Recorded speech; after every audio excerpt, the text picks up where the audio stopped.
जय श्री कृष्ण। जय हो, मंगलमय हो। हरिओम तत्सत। શિવજીને તામસ કહેનાર ગુરુ તો દુનિયા છોડીને ચાલ્યા ગયા, પણ પાછળ મૂકતા ગયા મોટા સંપ્રદાયના હજારો હજારો લોકોને બ્રહ્મજાલમાં, શિવના નામને પણ નફરતની જાળમાં વીંટીને જ ગયા. યાદ રાખજો, જ્યારે મૃત્યુ થશે ને ત્યારે બધા જ દેવો વૈકુંઠમાં બિરાજતા હશે, કોઈ આપણી નજીક નહીં આવે. ત્યારે માત્ર શિવજી જ પૃથ્વી પર સ્મશાનમાં અકાળ મૃત્યુ પામેલા રોગી, ભોગી, યોગી, જોગી આ બધાના આત્માને પોતાનો સ્પર્શ આપી મુક્તિ આપતા હશે. શિવને સમજવું જેટલું કઠણ છે તેટલું સહેલું પણ છે. પાપથી બચવા પ્રયત્ન કરીએ અને પ્રાર્થના કરીએ.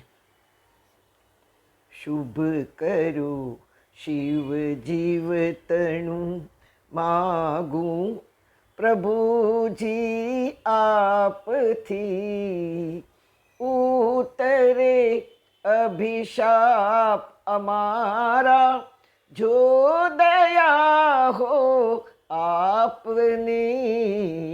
શ્યામ રાઘવ શ્યામ સુંદર, નમઃ શિવાય કૃપાનિધિ, નમઃ શિવાય કૃપાનિધિ.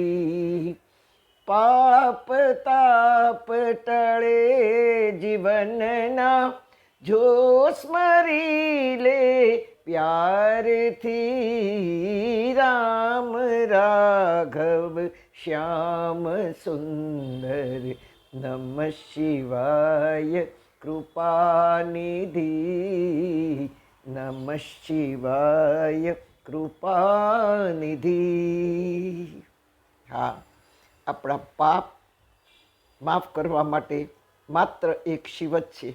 બાકી કોઈ દેવ પાપને માફ નથી કરી શકતું. પાપથી બચાવવા આપણને શિવ ઊભા જ છે.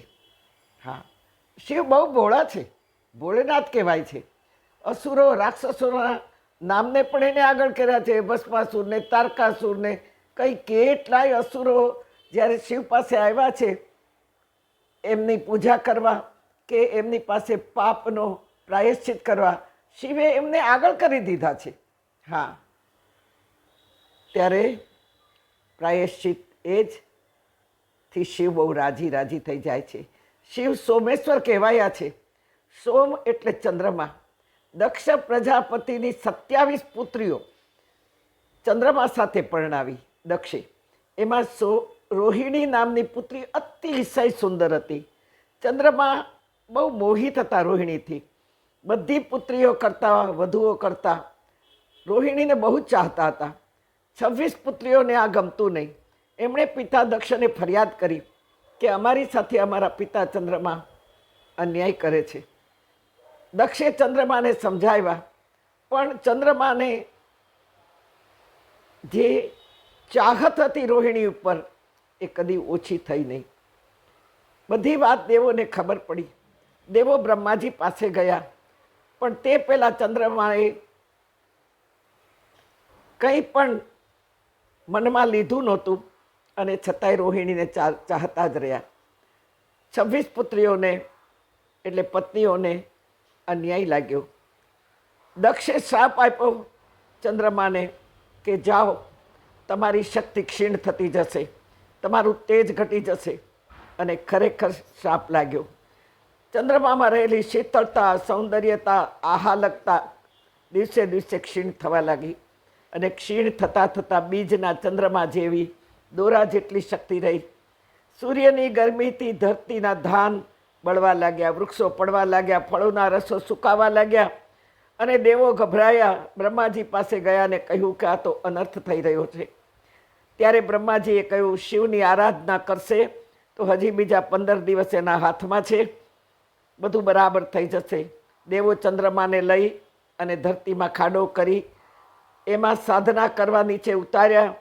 ચંદ્રમાએ સાધના કરી, આરાધના કરી, ઉપાસના કરી. ચંદ્રમાને પ્રસન્ન થઈને શિવે કહ્યું કે બેટા શું છે? ચંદ્રમાએ વાત કરી. દક્ષનો શાપ એળે નહીં જાય. શિવજીએ કહ્યું શાપ આપ્યો છે એ તો લાગવાનો જ છે, પણ 15 દિવસ હજી તારા હાથમાં છે.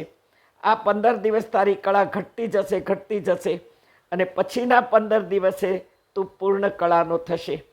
ચંદ્રમા 15 દિવસ સુધી ક્ષીણ થતા ગયા, પણ પોતાના પ્રયત્નથી ફરી શક્તિ ઉત્પન્ન કરી, ફરી શક્તિ મેળવી, અને પાછી મેળેલી શક્તિ વિશ્વ માટે વાપરતા ગયા, વાપરતા ગયા, વાપરતા વાપરતા બીજના ચંદ્ર જેવા થયા, અને શિવે મસ્તક પર ધારણ કર્યા.